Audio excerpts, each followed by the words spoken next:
सुख नहीं, सुरेंद्र इंद्र के पास वो सुख नहीं जो एकांतवासीनों मुनि को सुख की उपलब्धि होती है। तीतल मुनि के आश्रम में राजा भगीरथ गए। निदान मैंने राज्य किया, स्वर्ण के बर्तनों में खाकर देखा, लेकिन मेरी वृत्ति को कहीं तृप्ति नहीं हुई। ये भोग जो है प्रकृति जन्य है और प्रकृति के सब भोग मिलकर भी एक व्यक्ति को परितृप्त नहीं कर सकते।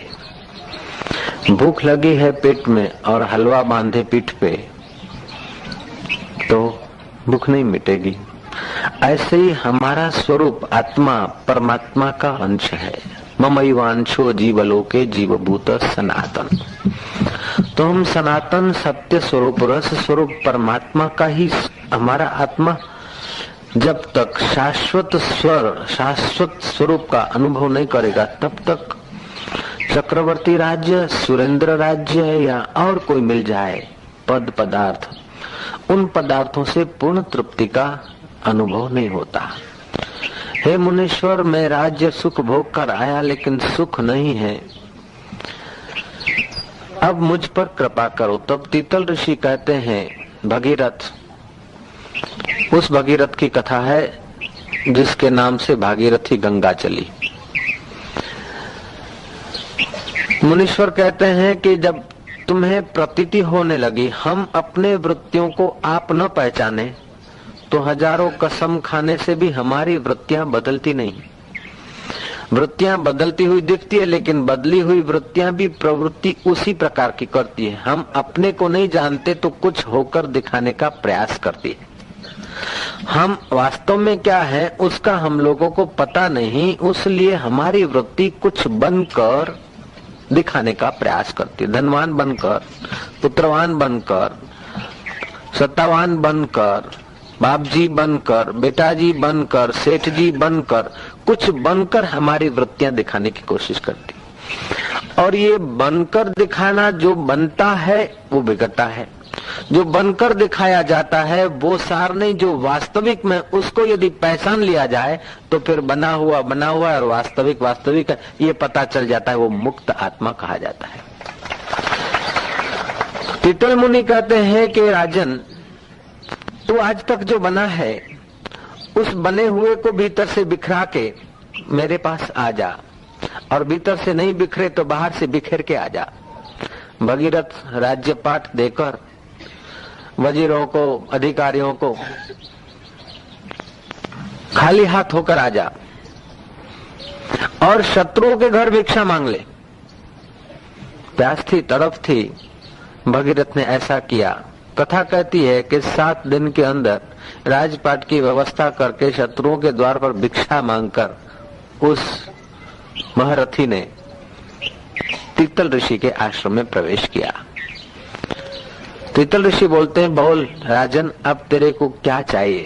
बोले महाराज, जब तक चाहिए था तब तक कुछ नहीं मिला था और लगी थी भीड़ के बहुत मिला है, बहुत कुछ पाया है और कुछ पाऊंगा, बहुत कुछ किया है और कुछ करूंगा, बहुत कुछ खाया, बहुत कुछ जाना और कुछ जानूंगा। लेकिन अभी पता चला कि आज तक कुछ जाना नहीं था, ये केवल वृत्तियों का खिलवाड़ था। वृत्तियों ने हमें ठग लिया था, चाहने, इच्छाओं ने, तृष्णाओं ने हमें परेशान कर लिया था। महाराज, अब तो चित्त में वो शांति आ रही है कि अब कुछ चाहिए तो नहीं, लेकिन प्रभु के दर्शन करने का थोड़ा विचार आ रहा है। अच्छा तो तू बैठ, खोज प्रभु, कौन सा प्रभु पाना चाहता है और वो प्रभु तेरे से कितना दूर हो सकता है। तीतल ऋषि की कृपा कटाक्ष हुई, बैठे, खोजा, कुछ गहरे गए, देखा कि सब वृत्तियों का खिलवाड़ है, चाह मात्र वृत्ति है। उस वृत्ति का जो साक्षी बनने को जा रहा है, वृत्ति को जो निहारने जा रहा है, जो वृत्तियों की परंपरा कट होती जा रही है। देखा कि वृत्तियों की परंपरा कट होती जा रही, कम होती जा रही। वृत्तियों को देखने वाला कोई है, वो देखने वाला कौन है? सोचते सोचते सोचते सोचते अवाच्य पद में पहुंचा है।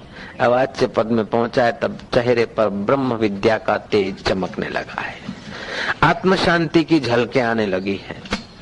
तीतल ऋषि समझ गए कि आज ये जीव शिव रूप हो गया है, ये जीव ब्रह्म रूप हो गया। ऐसा नहीं कि ब्रह्म को बुलाया गया था, ऐसा नहीं कि परमात्मा कहीं और हम कहीं उसको लेने जाएंगे, अथवा परमात्मा कहीं से आ जाएगा और हमारे भीतर घुस जाएगा। ईश्वर और हमारे बीच एक धागे भर का अंतर नहीं, एक रत्ती भर का अंतर नहीं, लेकिन इन वृत्तियों ने हमें सदियों से माँ के शीर्षासन कराए, माँ के गर्भ में घुमाया। न जाने कितने बाप बदले, कितनी माँ बदली, कितने मित्र बदले, कितने रंग बदले, कितने परिवार बदले, ये वृत्तियां हमें भगा रही। तो बोध का मतलब है वृत्तियों को देखकर, वृत्तियों से निवृत्त होकर अपने स्वरूप को पहचान ले। तीतल ऋषि के सत्संग से राजा भगीरथ ने अपने स्वरूप को पहचान लिया। भगीरथ को कहा कि अब तू निशंक होकर विचर, सारा विश्व तुम्हारा ही है। राजा भगीरथ घूमते घूमते साधु का वेश, पकड़ का वेश, वलकल पहना हुआ, कोपिन पहनी हुई, बाहर से तो महादरिद्री दिख रहे थे, लेकिन वितराग थे, उनका राग व्यतीत हो चुका था। जिसका राग व्यतीत हो चुका है उसका भय, क्रोध सब व्यतीत हो जाता है। वासना ही तो हमें भयभीत करती है। एक सज्जन है, यहीं बैठे हैं, कोई सिंह आया, कहीं से पसार हो रहे थे। मेरे को किसी साधक ने कहा कि हमारे मित्र हैं, सिंह आया फिर भी डरे नहीं। डर किसको होता है? डर वासना को होता है। जीने की वासना भय ले आती है। जीने की भी वासना जितने अंश में कम है उतना हमारा चित्त निर्भीक्त है। धन की वासना जितनी कम है उतना हमारा चित्त उस विषय निर्भीक्त है। ऐसे ही वासनाएं जो है हमको छोटा बना देती है। वशिष्ठ जी बोलते हैं कि हे राम, जीव जितनी जितनी वासनाएं करता और वासना का आग्रह करता है उतना उतना वो छोटा होता चला जाता है, और जितनी जितनी वासनाएं छूटती है उतना उतना वो महान होता चला जाता है। चाह चमारी चूहड़ी अति नीचन की नीच, तू तो पूर्ण ब्रह्म था जो चाह न होती बीच। तो ब्रह्म भाव में विचरते विचरते भगीरथ कभी किसी गांव, कभी किसी शहर, कभी किसी नगर घूमते घूमते एक नगर के द्वार पर संध्या को पहुंचे। द्वार बंद हो गए। प्राचीन जमाने में कोर्ट हुआ करते थे। बाहर पड़े रहे, भिक्षावृत्ति मिली न मिली, कपड़ा बपड़ा तो था नहीं, ठंड में ठुठर रहे। लेकिन ठंड मुझे लग रही थी, आज तक मान रहे थे, लेकिन अब समझते कि इसको ठंड लग रही है, मेरे को ठंडी कैसे लगती? ठंडी को ठंडी न लग जाए जो मेरे पास आए। सुख के साक्षी न हो पाए, लेकिन अब दुख के भी साक्षी हो रहे हैं। संतों का तो ऐसा अनुभव है कि सुख और दुख दोनों भगवान की लीला है, प्रसाद है, लेकिन सुख से आदमी इतना जल्दी नहीं जग सकता है जितना दुख की अवस्थाओं में जग सकता है। सफलताओं में इतनी जागरण नहीं हो सकता जितना असफलता भी आदमी को जगाती है। सफलता असफलता मित्र देकर परमात्मा तुम्हारा विषाद दूर करता है, और शत्रु देकर परमात्मा तुम्हारा अहंकार दूर करता है। ये सब परमात्मा की देन है। उन दोनों देनों को प्रसाद समझकर यदि तुम अपने आप में जग जाओ तो तुम्हारा जीवन सार्थक हो जाता है। ऐसा कोई महापुरुष नहीं हुआ, ऐसा कोई साधु नहीं हुआ, ऐसा कोई राजद्वारी पुरुष नहीं हुआ, ऐसा कोई सेठ नहीं हुआ, ऐसा कोई तपस्वी नहीं हुआ जिसके सब दिन एक जैसे अथवा जिसकी सब वृत्तियां परिपूर्ण हुई हो।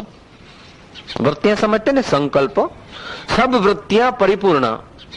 परिपूर्ण तो परमात्मा है। अगर सब वृत्तियां परिपूर्ण हो जाए फिर भी तृप्ति नहीं होगी। श्लोक कहता है न तत् सुखम सुरेंद्रस्य न सुखम चक्रवर्ती नाम। चक्रवर्ती सम्राट भी हम बन जाए तो भी तृप्ति नहीं होगी, क्योंकि वृत्तियों से तृप्ति कभी संभव नहीं है। राम तीर्थ कहते हैं कोई हाल मस्त, कोई माल मस्त, कोई तूती मैना सुए में, कोई खान मस्त पहरान मस्त, कोई राग रगीनी दोहे में, कोई अकल मस्त, कोई शकल मस्त, कोई चंचलताई हांसी में, एक खुद मस्ती बिन और मस्त सब बंधे अविद्या फांसी में। कोई योग मस्त, कोई भोग मस्त, कोई रिधि मस्त, कोई सिद्धि मस्त, कोई लेन देन की कल कल में, एक खुद मस्ती बिन और मस्त सब बहे अविद्या दल दल में। ये अविद्या जो है हमें अपने विद्यमान सुख को नहीं देखने देती। अपने विद्यमान राज्य को नहीं देखने देती, अपने विद्यमान खजाने को नहीं देखने देती, और मोक्ष की इच्छा मात्र से आदमी सदाचारी होने लगता है। आत्मदेव को पहचानने की इच्छा मात्र से शुभ इच्छा करो तो अशुभ इच्छाएं अलविदा हो जाती है, और जब शुभ इच्छा रह जाती है तो फकीर समझा देते कि इस इच्छा को भी छोड़, शुभ इच्छा जहां से उठती है वो परम शुभ परमात्मा है। उस परमात्मा का दीदार करने पर वो परम सुख का अनुभव करता है। भगीरथ राजा घूमते घामते नगर के बाहर आए, कोर्ट का दरवाजा बंद हो गया है और वो फकीरी वेश में, भिखारी वेश में लेटे हैं विश्व के सम्राट।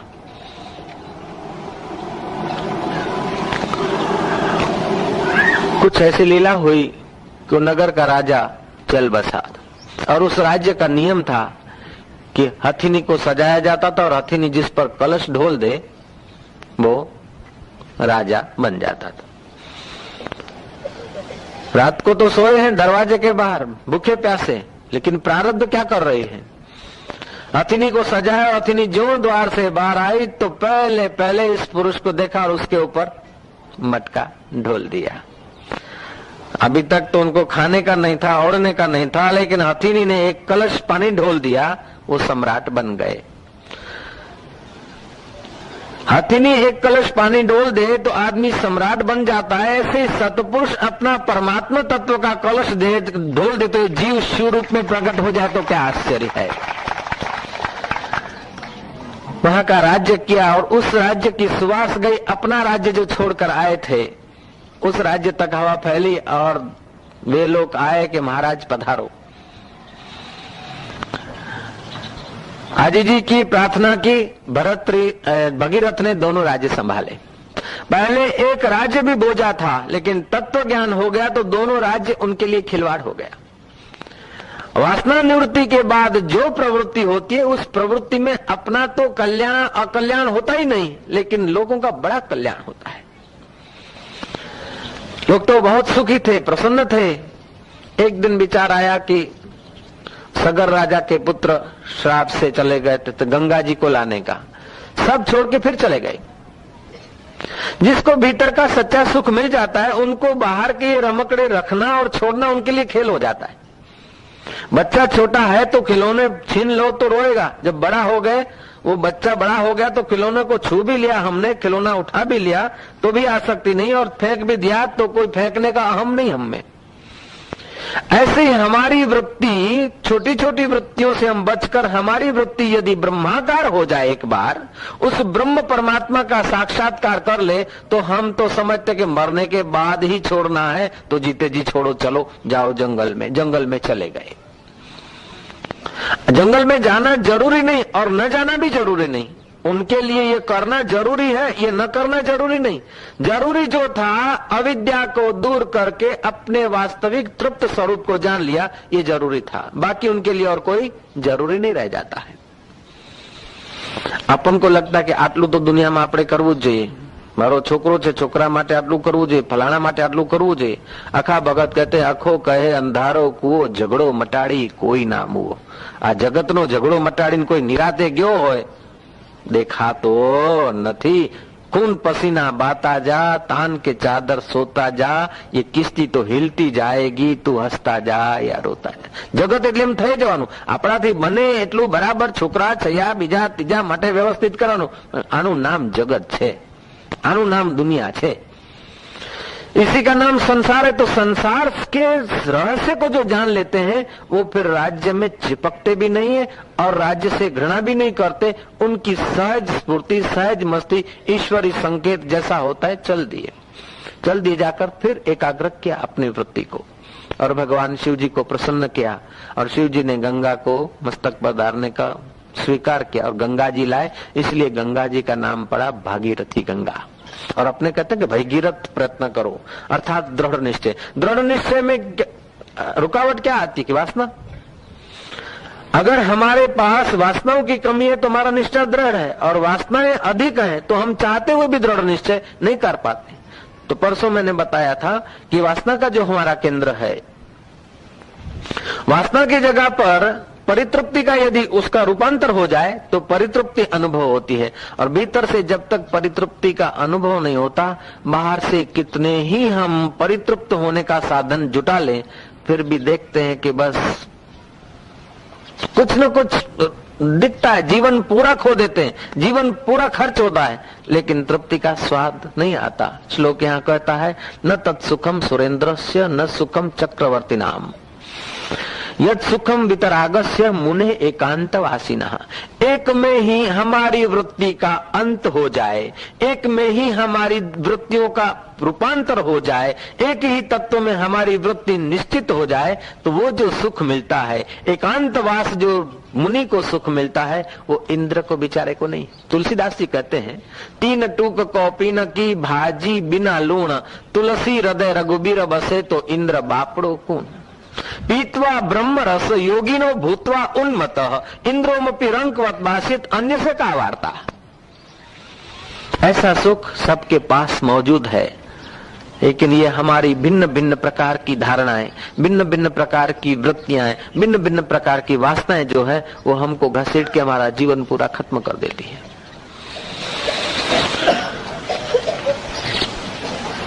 वशिष्ठ जी कहते हैं राम जी को योग वशिष्ठ में, हे राम जी, ऐसा दुख तो नरक में भी नहीं जितना तृष्णा से होता है, और ऐसा सुख तो स्वर्ग में भी नहीं जो तृष्णा निवृत्त करने से प्राप्त होता है। इसलिए संसार रूपी दुख की बेली को सींचने वाली तृष्णा रूपी जल है। संसार माना क्या? जो सरकता जाए। हम जो कल थे इतने अभी नहीं है। अभी यहाँ मंडप में आते समय जो हमारी उमरिया थी वो इस समय नहीं है, और इस समय जितने हमारे श्वास हैं घड़ी भर के बाद नहीं रहेंगे। हम मौत की तरफ आगे बढ़े जा रहे हैं, आगे बढ़े जा रहे हैं, आगे बढ़े जा रहे हैं। मैं कई बार इस बात को दोहराता हूँ कि अभी केले को मिलकर शमशान में कई बेचारे मुर्दे जलते होंगे। कल इस समय उनका तो क्या क्या था। 6 વર્ષે બમણા કર્યા છે, હવે પછી આવશે તો વળી પાછા બમણા કરીશ। 6 વર્ષે બમણા। कई ऐसे भी होंगे, कई कुछ और होंगे। कितना कितना उनका प्लान होगा, कितनी कितनी आकांक्षाएं होगी। उनको बेचारों को पता ही नहीं था कि कल इस समय तो आकांक्षाओं से भरा था, और इस समय बबुक बबुक बबुक चारों तरफ ये आग लगी, ये पैर गिरा, ये सिर फटा, ये वो सब चला गया। सामान 100 साल का पता पल का नहीं। इतना अनिश्चित जीवन है कि कोई पता नहीं कि कहाँ हम गिर पड़े, कहाँ हमारा आयुष्य समाप्त हो जाए। तो मरने के पहले यदि हमारा भीतर का अज्ञान मर जाए, शरीर के नष्ट होने के पहले यदि हमारे और ईश्वर के बीच की जो खाई है वो नष्ट हो जाए, तो हमारा जीना आना संसार में सार्थक हो जाता है। नहीं तो बहुत हानि रह जाती। बहुनाम जन्मनाम अंते ज्ञानवानम माम प्रपद्यते वासुदेवम इति स महात्मा सुदुर्लभ। बहुत जन्मों के बाद मनुष्य जन्म मिलता है, और सर्वत्र वासुदेव देखने की कला आ जाए या कला दिला दे, ऐसे महात्माओं का संग भी बड़ा दुर्लभ है। तो ऐसे महात्माओं का संग मिल जाए और हम अपनी वृत्ति को पहचानने की कला पाले, तो फिर तो भाई राज्य करे, युद्ध करे, धन दे, धन ले, लेकिन अंदर से वो अपने को जो का त्यों जानता है, उसका जीना और ढंग का हो जाता है। उसका जीना सचमुच अपने आप में परितृप्त होता है। और हम लोगों का जीना, कितना भी हम कुछ कर लें तो भी कुछ न कुछ हमें लगता है कि और इतना और इतना। और ये भूख ऐसी है कि जितना कुछ दिया जाए, जिस भोग को हम भोगे उतना कम लगता है। धन दौलत अपने लिए इकट्ठी किया, नहीं थी तब भी कमी थी, आई फिर भी कम लग रहा है, और आई तो भी कमी लगेगी। सारे विश्व का धन दौलत सामग्री एक व्यक्ति को दे दिया जाए, फिर भी वो पूर्ण तृप्त नहीं हो सकता है। स्वर्ग का राज्य, एक स्वर्ग का राज्य नहीं, ऐसे 1000 राज्य एक व्यक्ति को दे दिए जाए स्वर्ग के, पूरी तृप्ति नहीं हो सकती। क्योंकि ये सब पदार्थ प्रकृति के हैं। प्रकृति पूर्ण नहीं है, प्रकृति अपूर्ण है। हमें लगी तो भूख है और हवा खाए जाएं, हवा पिए जाएं, नहीं, हम लोगों के लिए हवा नहीं है, हम लोगों के लिए अन्न है। लगी तो प्यास है और सो जाएं, नींद नहीं आएगी। ऐसे ही हमारे वास्तविक स्वरूप को सच्चे सुख की लगन है। इंद्रियां आंख रूप के तरफ ले जाती है, कान शब्द के तरफ घसीटता है, जिह्वा रस के तरफ घसीटती है, मन कभी कभी शांति भी चाहता है। क्यों कि मनोवृत्ति जो है उस आत्म शांति से उत्पन्न होती है, परमात्मा चेतना से ही मनोवृत्ति उत्पन्न होती है। और उस मनोवृत्ति को मौका नहीं मिलता जिज्ञासा का और खोजने का और उस स्वरूप में आने का, तब तक फिर बेचारी बहल जाती है, बहल बहल के थकती है। अब थकान के कारण फिर उसे मूर्छा आ जाती है, स्वरूप के करीब तो जाती है लेकिन स्वरूप का साक्षात्कार नहीं होता है। और ये हम लोगों को भ्रांति है कि हम कुछ पाकर सुखी होते हैं। नहीं, हम पाकर सुखी नहीं होते हैं, जो कुछ पाया है वो छोड़कर सुखी होते हैं। जरा ध्यान देंगे, हम समझते हैं कि हम कुछ पाकर सुखी होते हैं। नहीं, पाने की वासना है तब तक दुख है, और पाई हुई चीज आ गई, वासना हटी तब सुख हुआ।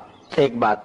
और अभी जो कुछ हमने पाया है, जो कुछ हमारा हमको लगता है, सबको रात्रि को छोड़ते हैं। लोग बोलते हैं पदार्थों के साथ संबंध जोड़ने से सुख आता है। नहीं, पदार्थों के साथ के संबंध विच्छेद का सुख मिलता है, जोड़ने का सुख नहीं होता।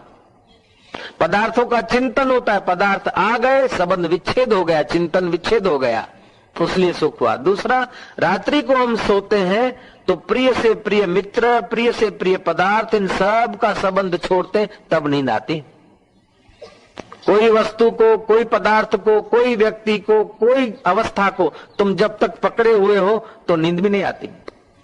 तो इन सब का संबंध टूटता है तब आपको नींद का सुख मिलता है, और ये प्राकृतिक घटना से टूटता है। यदि तुम साधना करके, पुरुषार्थ करके, ब्रह्माकार वृत्ति बनाकर जागृत में इनका संबंध विच्छेद कर दो तो तुम्हें साक्षात्कार हो जाएगा। नींद में जो संबंध विच्छेद होता है, संबंध विच्छेद होता है तब नींद प्रगाढ़ होती है, तो शरीर की थकान मिटती है।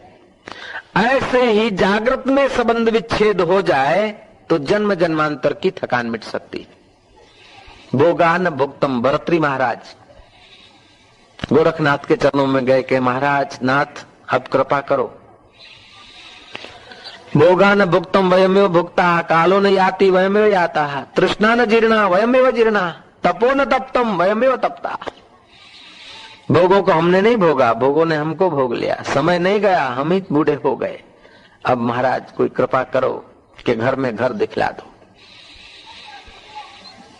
गोरखनाथ ने देखा कि विवेकी है, विचारवान है, थोड़ा बहुत रहे और अपना विचार था, समझ थी, सत्कर्म था, तब तो अच्छे विचार आते और संतों के पास जाने की रुचि होती। भरतरी ने कुछ पा लिया और वो आत्म मस्ती में अवधूत की नाई बिचरने लगे। घूमते घामते कोई पहाड़ियों में अपने ब्रह्मानंद के दिन बिता रहे थे। कोई बूढ़ा ब्राह्मण उनको पहचान गया कि ये मानो न मानो ये बाबा जी हैं, लेकिन ये हैं तो चक्रवर्ती सम्राट राजा भरतरी हैं। और ब्राह्मण ने अपना पुकारी छड़ी, राजाधिराज महाराज अन्नदाता गौ ब्राह्मण प्रतिभा महाराज लाओ दक्षिणा। बीजू है ब्राह्मण बेचारा, बीजू के है। भरतरी कहते हैं मैं राजा नहीं अभी, अब तो देख वलकल पहने हैं, अब राजा काहेगा मैं। बोले महाराज अब तो पहले तो राजा थे, अब तो महाराज हुए आप, अब तो ज्यादा दक्षिणा मिलनी चाहिए। बोले दक्षिणा तो देने का, जो तू दक्षिणा मांगता है वो तो अब मेरे पास है नहीं। हम तो भगवान का भजन सिखा दे, ध्यान कुछ हरिओ मरियम सिखा दे, कुछ सिखा दे। महाराज हमारा तो तुम तो बाबा जी बन गए, हमारा तुम्हारी नजरों में तुम्हारे पास कुछ नहीं, लेकिन हमारी नजरों में कि आपके पास बहुत कुछ है। हमारे लिए आप वही भरतरी महाराज है, महाराज हो जाए कुछ। भरतरी ने गुलिया वलकल का टुकड़ा कुछ लिख दिया वजीरों को कि इसको तृप्त करना। वजीरों ने देखा कि महाराज सब कुछ छोड़ गए हैं, इनको तृप्त करना। वजीर ने कहा बोलो क्या चाहिए। बस महाराज ने कहा है मुझे तृप्त कर दो, जो कुछ तुम देते हो। वजीर सियाने थे, कल सुबह आ जाना, सातों खजाना कथा कह रही है, 7 खजाने खोल कर रख दिए। बोले जिस भी खजाने से चांदी के रुपए हैं, सोने की अशरफियां हैं, जवेरात है, हीरे हैं, गिनिया है, आदि आदि 7 खजाने, एक खजाने में से तू जितना उठा सके उठा के ले जा। एक देखा, दूसरा देखा, तीसरा देखा, चौथा, पांचवा, छठा, सातवां। वृत्ति तो थी मांगने की, लेकिन वृत्तियां बदलती रहती। महाराज का दर्शन करने के बाद, खजाने देखने के बाद एक वृत्ति सात्विक आई कि ये 7 खजानों में से एक खजाना है। मैं कहा जितना मेरे हाथों में आया उतना मैं ले सकता हूं। ये 7 के 7 खजाने जिनके पास सदा मौजूद थे, वजीर जी हजूर कर रहे थे, ऐसा भरतरी सबको छोड़ के गया है तो कुछ विशेष होगा तभी तो गया है। ब्राह्मण कहता कि ठहरो, ये नहीं चाहिए। जिन्होंने चिट्ठी दी है मैं उनके पास फिर जाऊंगा। ब्राह्मण भागा। भरतरी तो कभी किधर। खैर उनको कोई पहाड़ी इलाकों में चश्मे के पास बैठे हुए ब्रह्मानंद की मस्ती, एकांतवासिना आत्म मस्ती का उपभोग करते देखा कि महाराज गए तो सही, वजीर देने को तो राजी थे, लेकिन अब मेरी प्रार्थना है कि सब राज्यपाट 7 के 7 खजाने, वजीर जी हजूर करने वाले सब, इर्द गिर्द सब मंडारने वाले, इन सबको छोड़कर जो चीज तुमने पाई है महाराज वो मेरे को देखो। वो चीज मेरे को चाहिए, बस ये, कुछ नहीं चाहिए। भरतरी कहते हैं कि वो चीज देने की नहीं होती है, वो चीज तो तेरे पास मौजूद है, हम इशारा तक कर सकते हैं। तो बाबा जी कर दो इशारा। बाबा ने देखा कि ये चलती गाड़ी में तो इशारा होता भी नहीं है, इसके लिए भी थोड़ा चाहिए कुछ समय। बोले ऐसे थोड़ा होता है, सेवा करो तब मिलेगा। महाराज क्या सेवा करो? भरतरी जैसा महाराज सब कुछ छोड़ के आया तो जो कुछ पाया होगा तो सही कुछ, लोग सेवा कर। वो बोले सामने जो गांव दिख रहा है पहाड़ी पे, मामा घर के દીવો બળે એટલે અમે ગાંવ દેખા તો પણ હેડે સવારે તો બીજી સવારે પોકાય કે ના પોકાય એવું હોય છે। टकरी पे छोटा सा गांव था, मालधारी होते ना, गाय भैंसे ये वो रखते हैं गेटा बेटे, तो उनका थोड़ा छोटा सा छपड़े बपड़े थे। बोले उनसे दही लिया थोड़ी। चलता चलता गया, शाम हो गई, थका मांदा, रोटी का टुकड़ा लिया, खाया दही। बोले दही अभी जमाया है, सुबह ले लेना। बैठ गया। कोई सामने गुफा बुफा थी, कथा कहती है कि उसको भरतरी ने देखा अपने ढंग से, अपनी ज्ञान दृष्टि से, कुछ संप्रेक्षण शक्ति का। एकांतवास में वो अपना मौन मंदिर में साधकों को बहुत बढ़िया बढ़िया अनुभव होते, कई सूक्ष्म जगत के अनुभव होते, शांति आनंद न जाने अद्भुत अद्भुत विलक्षण विलक्षण अनुभव होते हैं। एकांतवास होता है ना तो तुम्हारी वृत्तियां कुछ झेलने के काबिल भी बनती। वो ब्राह्मण एकांत में बैठा और भरतरी ने अपना संकल्प फेंका, उसको ध्यान लग गया। इतना ध्यान की गहराई में आ गया कि समय का उसको कोई पता नहीं लगा। आए राजा के पास, बोले महाराज आपकी सेवा के लिए तो मैं गया था दही लेने को, थोड़ा आराम किया, रात पड़ गई थी। देखा तो फिर सुबह ऐसे बैठे बैठे कुछ ध्यान हुआ, देखा कि गांव का गांव गायब, ये सब सपने जैसा। महाराज ये सब क्या है? भाई तेरे को दही लेने को भेजा नहीं था, ये प्रैक्टिकल समझाने को भेजा था कि सब स्वप्न है। मैंने क्यों छोड़ा है? ये सब स्वप्न है, संसार स्वप्न मात्र है। उस स्वप्न में जाते तो वो सच्चा लगता है और इस स्वप्न में आते तो ये सच्चा लगता है। वास्तव में जनक ने अष्टावक्र से पूछा था, महाराज ये सत्य कि वो सत्य? कईयों को नजर कैद कर दिया था। कई पंडितों से पूछा ये सत्य कि वो सत्य? पंडित जवाब नहीं दे सके, नजर कैद कर दिया। अष्टावक्र ज्ञानी थे, योगी थे। अष्टावक्र ने कहा महाराज क्या बोलते हो, ये सत्य वो सत्य? रात को देखा है तुमने स्वप्न, शेर ने तुम्हारी बांह निगल रहा था और बांह बचाने के लिए जोर से हाथ फेंका तो रानी के नाक पर पड़ा और नकोली फूटी, गरम गरम खून, और आपकी नींद खुल गई। अब आपको लगता है कि उस समय का वो सच्चा था कि ये सच्चा था? न ये सच्चा है न वो सच्चा है। जहां तुम्हारी वृत्ति जाती है उस वक्त ऐसा उस वक्त सत्य हो भासता है। न ये सच्चा न वो सच्चा, लेकिन जहां से वृत्ति उठती है वो चैतन्य परमात्मा सत्य के सिवा सब खिलवाड़ मात्र है। इसी बात को तुलसीदास कहते हैं, स्वप्ने हो भिखारी नृप रंक नाक पति हो, जागे लाभ न हानि कछु तिम प्रपंच जिय जग सो, सियावर रामचंद्र की। स्वप्ने सिर काटे कोई, बिन जागे दुख दूर न हो। वेदांत हमको प्रवृत्ति छोड़ने को नहीं कह रहा है, वेदांत हमको प्रवृत्ति से निवृत्ति नहीं देता है, लेकिन प्रवृत्ति में जो अहम प्रत्यय है अथवा प्रवृत्ति में जो हमारा बहाव है, उस बहाव से बचकर पहले हम अपने स्वरूप को जाने, फिर एक राज्य नहीं 2 राज्य संभालो।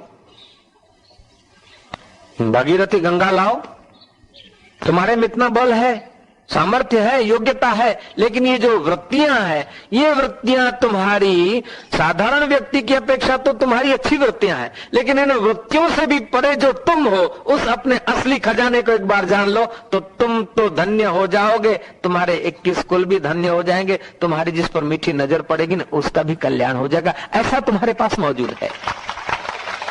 सुन्या सकना कोई नहीं, सबके भीतर लाल, मूर्ख ग्रंथि खोले नहीं, कर्मी भयो कंगाल। कबीर जी कहते हैं मूर्ख आदमी में तो अक्ल ही नहीं है कि वो बात को समझे या यात्रा कर सके, और हम लोग कर्मकांड में और बाहर की प्रवृत्ति में इतना स्पीड से चले गए कि अपने तरफ आने का समय ही नहीं मिलता। वरना ये कठिन नहीं है, जो लोग समझते हैं आत्मज्ञान पाना या परमात्मा प्राप्ति कोई कठिन नहीं है। कठिन है ना आपड़ू काम नहीं, आपड़े तो गृहस्थी, आपड़े तो संसारी, ये जो धारणा है ना वो इस विषय को कठिन बना देती। ओम ओम ओम। ध्यान से सुन लेना। हमारी वृत्तियों में कभी दुख होता है, कभी घृणा आ जाती है। वृत्तियों को शुद्ध रखने के लिए जैसे हमने किसी का कफ देखा, किसी की विष्ठा पड़ी देखी, गंदा देखा तो हमारी वृत्ति ग्लानि वाली हो जाती। तो ग्लानि वाली वृत्ति जो है ना हमको नीचे ले आती है। ध्यान से सुनना, जरा समझ लेना इस बात को थोड़ा। तो मल विष्ठा आदि का दर्शन, पित्त कफ का थूक का दर्शन, कौवे चंडाल कुत्ते का दर्शन, जिस समय हो उस समय अपने चित्त वृत्ति को शुद्ध करने के लिए सूर्य का दर्शन, देव का दर्शन, या तो फिर अपने स्वरूप का सुमरण अथवा भगवान नाम जप करने से वो वृत्ति फिर पवित्र हो जाती है।